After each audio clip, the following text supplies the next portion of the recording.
في خلق السماوات والأرض واختلاف الليل والنهار لآيات. السلام عليكم ورحمة الله وبركاته. الحمد لله رب العالمين. الحمد لله, salatu wassalamu ala rasulullah. Donc nous continuons dans notre rubrique les multiples leçons tirées de la sourate Youssouf. Et hier nous avons vu concernant le rêve et les projets de garder le secret, de ne pas raconter nos rêves à n'importe qui. Et c'était à partir du verset où Youssouf annonçait à son père le rêve qu'il a fait. Et la suite, c'est que son père va lui donner un conseil. Donc, il n'a pas raconté à n'importe qui. Et donc, il y a l'attitude de celui qui raconte le rêve. Et il y a aussi l'attitude à adopter pour celui à qui on raconte un rêve. Donc, quelle est l'attitude de celui à qui on raconte le rêve? Le prophète Jacob, il va nous l'enseigner à travers la leçon qu'il donne à son fils. Il va faire la bonne interprétation de ce rêve. Bien sûr qu'avec les prophètes, c'est non seulement une interprétation, mais c'est même un message que lui également, en tant que prophète, il peut décoder. Et donc, il dira à son fils Youssouf, ainsi ton Seigneur te choisira et t'enseignera l'interprétation des rêves. Voilà pourquoi nous avons dit que Joseph est l'interprétateur des rêves par excellence. D'autres prophètes, presque tous les prophètes interprétaient des rêves, mais lui par excellence, il a reçu cela. Et même les individus, on sait que dans la Oumma de Muhammad sallallahu alayhi wa sallam, il y a eu par la suite des savants comme Ibn Sirin qui ont pu hériter de cela, bien qu'ils ne soient pas prophètes, et qui arrivaient à interpréter les rêves. Donc c'est une science que Dieu donne à qui il veut, mais il l'a donné parmi les humains par excellence au prophète Joseph. Donc son père lui dit, il t'enseignera l'interprétation des rêves et il parfera son bienfait sur toi et sur ta famille, la famille de Jacob, tout comme il a parfait auparavant sur tes deux ancêtres Abraham et Ishaq, car ton Seigneur est omniscient et sage. Donc c'est ce que son père va lui donner comme information. Donc ça demande que si vous êtes d'une certaine science et à un certain niveau de connaissance, même si vous n'avez pas l'interprétation des rêves, et si vous voyez que le rêve vous dit quelque chose, interprétez-le positivement. Sinon, interprétez-le quand même positivement. C'est-à-dire, il ne faut jamais faire une interprétation négative du rêve de quelqu'un. Il faut toujours interpréter positivement, car comme le prophète paix salut sur lui a dit, que l'interprétation du rêve peut jouer sur le rêve, la réalisation de ce rêve. Si vous interprétez négativement, alors ça peut avoir des conséquences. Et une anecdote au temps du prophète paix salut sur lui, la femme d'un compagnon qui est allé dire qu'il a vu en rêve son mari. Il a vu, non pas son mari était en expédition et il a vu en rêve que le pan de sa porte est brisé. Et lorsqu'il est parti dire au prophète paix salut sur lui, il a dit, est-ce que ça veut dire que ton mari, il va revenir sain et sauf? Et effectivement, de cette expédition, son mari est venu. Une autre fois, la même femme, son mari était encore en expédition, elle a fait le même rêve, et cette fois-ci, elle arrive, elle dit au prophète paix salut sur lui, et le prophète sallallahu alayhi wa sallam, il s'arrête un instant et lui demande, est-ce que tu as raconté ton rêve à quelqu'un d'autre avant de venir à moi? Et la dame dit oui. Et le prophète paix salut sur lui dit, mais qu'est-ce que la personne a dit? Il dit que la personne a dit que ça veut dire que mon mari ne va pas revenir, qu'il va mourir dans l'expédition. Et le prophète sallallahu alayhi wa sallam dit, c'est fini. et le rêve a déjà été interprété. Vous voyez, pour dire que c'est l'interprétation de ce monsieur-là, qui n'a pas été une bonne interprétation, c'est quand même ça ce qui en sera. Et là aussi, nous voyons le destin. Dieu a voulu ainsi. C'est pourquoi Dieu a laissé que cette femme a pu raconter son rêve à quelqu'un qui n'avait pas de connaissances autant que le prophète et qui n'a pas su qu'il fallait interpréter positivement pour préserver la vie de ce monsieur. Et donc, ça veut dire que lorsque ton jour arrive, toutes les circonstances vont aboutir à ta mort. Donc, on n'y peut rien. On va savoir que c'est là maintenant où on dit si il fallait faire ceci, s'il avait fait cela. Et ces si-là ne sont pas du tout appréciés en islam. C'est blâmable en islam. Lorsque ça arrive maintenant, il faut s'en remettre à Dieu. Il faut accepter que c'est le décret divin. Et donc, nous continuons. Lorsque le prophète Jacob va interpréter son rêve, le rêve de Joseph pour lui, alors, Allah maintenant dit, il y avait certainement en Joseph et ses frères des exhortations pour ceux qui interrogent. Donc c'est tout cela qui nous pousse à méditer sur. Je rappelle que ce n'est pas de l'exégèse que nous faisons, ce n'est pas du tafsir, nous n'avons pas les connaissances pour cela. Nous faisons de la méditation sur le chapitre de l'histoire de Youssouf. Donc, c'est tout cela qui nous pousse à méditer sur ces versets-là. Et Allah, il dit, il y a des exhortations pour ceux qui interrogent. Si vous vous posez des questions, comme nous avons pris l'exemple de l'imam Abu Hamid al-Ghazali qui se posait la question, il dit de tous les hadiths que j'ai pu rencontrer, j'ai rencontré leurs équivalents dans le Coran, et de tous les versets que j'ai pu rencontrer, j'ai rencontré leurs équivalents dans les hadiths, sauf un hadith dont il n'avait pas trouvé l'équivalent dans le Coran. Vous voyez qu'il s'interrogeait, et quand il a vu en rêve le prophète, paix et salut sur lui, le prophète lui a dit, regarde dans la sourate Youssouf. Et c'est là qu'il a trouvé la réponse. Et si également nous nous interrogeons par rapport même à la gestion de la famille, pourquoi Joseph n'était-il pas aimé de ses frères? Pourquoi n'était-il pas aimé de ses frères? Là aussi, ça mérite que nous nous attardons afin de tirer la leçon. Et pour aujourd'hui, ça sera cette leçon que nous allons tirer par rapport à la gestion de la famille. Si vous êtes père, si vous êtes mère, et si il peut arriver, et c'est toujours comme ça, que l'on préfère un enfant par rapport aux autres, à travers la disponibilité de cet enfant, sa politesse, son obéissance, la pitié même qu'il a de ses parents, la proximité que cet enfant entretient avec son père ou sa mère.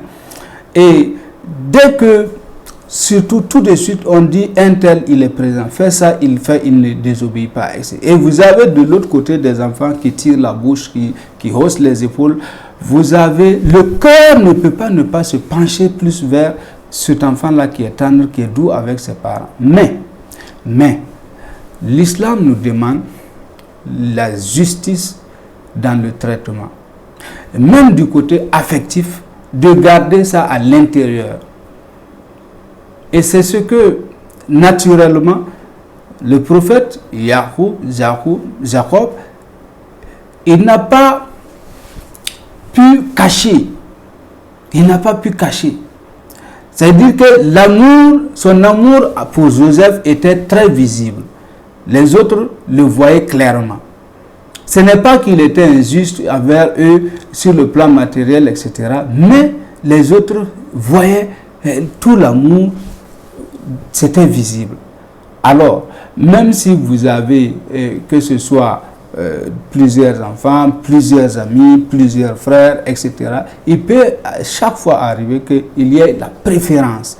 Mais dans le traitement, pour un père de famille, pour une mère de famille, alors la justice est demandée dans le traitement, même affectif, Si vous soulevez tel enfant, vous l'embrassez, que vous soulevez également l'autre, vous l'embrassez. Et si ils ont le même âge, par exemple, et si le grand frère, quand il était petit, vous avez fait ceci pour lui, vous faites cela pour son petit frère qui est aussi à cet âge, etc.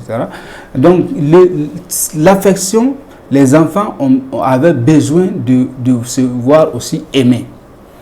Vous voyez, donc ça demande que nous puissions observer cette justice-là dans le traitement de nos enfants, afin que même après nous, les enfants puissent toujours s'aimer, que les enfants puissent se porter les uns les autres dans les cœurs, que les enfants puissent encore avoir cette union entre eux, même quand le père n'est plus là, même quand la mère n'est plus là. Autrement dit, si les enfants observent et remarquent que l'amour est penché vers une personne, ils vont tout de suite vouloir s'en prendre à la personne. Même quand ils s'écartent entre eux, ils vont commencer, ici là, le papa n'est pas là, tu vas voir. Aujourd'hui là, tu vas voir, le papa n'est pas là, la maman n'est pas là. On va voir si tu oses ne pas faire ceci ou ne pas regarder vers cela. Donc tout ceci parce que effectivement, ils sentent que c'est quand vous êtes là, vous n'acceptez pas que on lui fasse telle ou telle chose, même souvent quand, et là maintenant je reviens à nous, pas au prophète Joseph et Jacob, lui qui est prophète, il ne se donne pas des injustices, mais nous à notre niveau qui sommes loin de ça, il nous arrive même de protéger celui qu'on aime, mais quand bien même il n'a pas raison, quand bien même il est dans l'injustice envers ses frères. Et ça, ce sont des comportements à bannir de notre part, afin de permettre aux enfants d'être soudés entre eux. Et l'autre côté également, du côté des enfants, c'était de se poser la question, si notre père, il préfère Joseph, il préfère Youssouf, pourquoi il le préfère à nous? Pourquoi on remarque cette tendresse envers lui plus qu'à nous? C'était la question également que les frères de Joseph, qui n'étaient plus des enfants, pouvaient se poser au lieu de se corriger, de se poser cette question et de se corriger pour voir. Joseph est plus aimé parce qu'il est attentif, il respecte beaucoup notre père, il est tout de suite disponible à chaque fois pour le père. Voilà pourquoi il l'aime. Il ne le désobéit jamais, il ne le regarde pas droit dans les yeux pour dire non, etc. Tout ce que cet enfant-là fait, qui fait que son père le préfère à vous. Est-ce que les frères se sont posés cette question? Parce que souvent c'est ça. Il suffit juste. Et même quand vous voyez quelqu'un qui a plusieurs épouses, par exemple, ça peut arriver également que ce problème se pose. Que les autres, ça peut être la plus âgée ou bien la plus jeune ou bien, en tout cas, une des femmes qui se démarque souvent par l'éducation qu'elle a pu recevoir dans sa famille, qui se démarque par une certaine politesse, une certaine considération vis-à-vis de son mari, qui fait qu'il ne peut pas ne pas l'aimer plus que les autres. Mais le traitement dans l'islam demande qu'il les traite sur le même pied d'égalité, qu'il ne fasse pas de l'injustice dans le traitement et qu'il arrive à cacher cette affection pour que l'harmonie règne entre les épouses. C'est ce qui est demandé. Mais si les femmes venaient à remarquer, chaque femme se doit de se poser la question, qu'est-ce que l'autre fait qui fait que notre mari est plus attentionné par rapport à nous. Et donc, on ne demande pas au père ou au mari d'être dans l'injustice dans le traitement, mais on ne demande pas non plus aux autres de répliquer par la méchanceté, mais c'est de se poser des questions ou d'asseoir la personne. Nous voyons que pourquoi? Est-ce que nous on n'est pas assez gentil avec toi? Est-ce que nous on n'est pas assez obéissant? Est-ce que et là ça pouvait amener, si les frères de Youssouf avaient agi ainsi, ça pouvait amener le père à effectivement reconnaître que dans son traitement affectif ça se ressent, mais qu'il va corriger cela, etc. Mais les enfants ont voulu plutôt se mettre dans une posture de vengeance et voire empêcher la volonté de Dieu d'être. Mais comme toujours, Dieu passe souvent même par les plans que nous élaborons pour empêcher que sa volonté soit. Dieu passe par ses plans même pour réaliser ce même projet pour lequel nous nous battons. C'est ainsi que lorsque les frères de Joseph, tout ce qu'ils vont entreprendre contre Joseph pour que ça n'arrive pas, le bien ne lui arrive pas, c'est par ces plans également que Dieu va passer pour réaliser le rêve de Youssouf. Donc, 2 leçons à retenir ici et à ne pas faire de mauvaises interprétations de ce que nous venons de dire. C'est pour le père ou bien pour la mère d'être juste envers ses enfants, de les traiter au même pied d'égalité, et que les enfants qui remarquent qu'ils ne sont pas assez aimés puissent se poser des questions et changer leur mauvais comportement qui fait que les parents n'arrivent pas à les aimer. Comment peux-tu, quand ton père t'appelle pour t'envoyer, tu hausses le ton, tu cries sur lui, à voir, tu tires la bouche devant lui, et tu veux que son cœur se penche vers toi?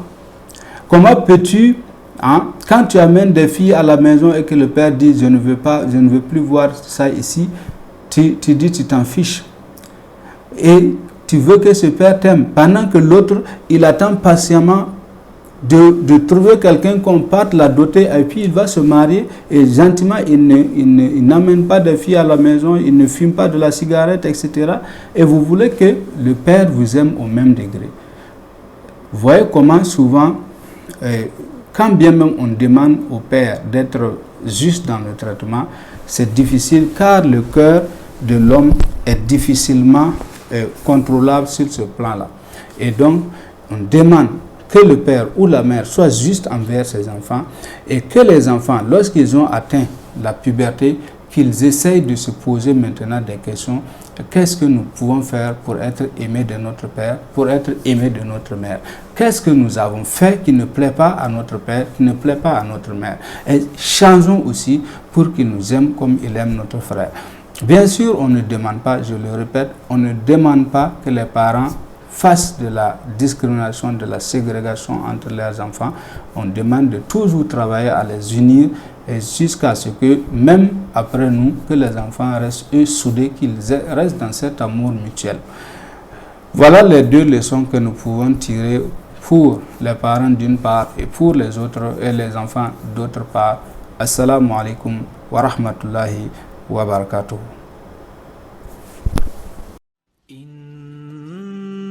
في خلق السماوات والأرض واختلاف الليل والنهار لآيات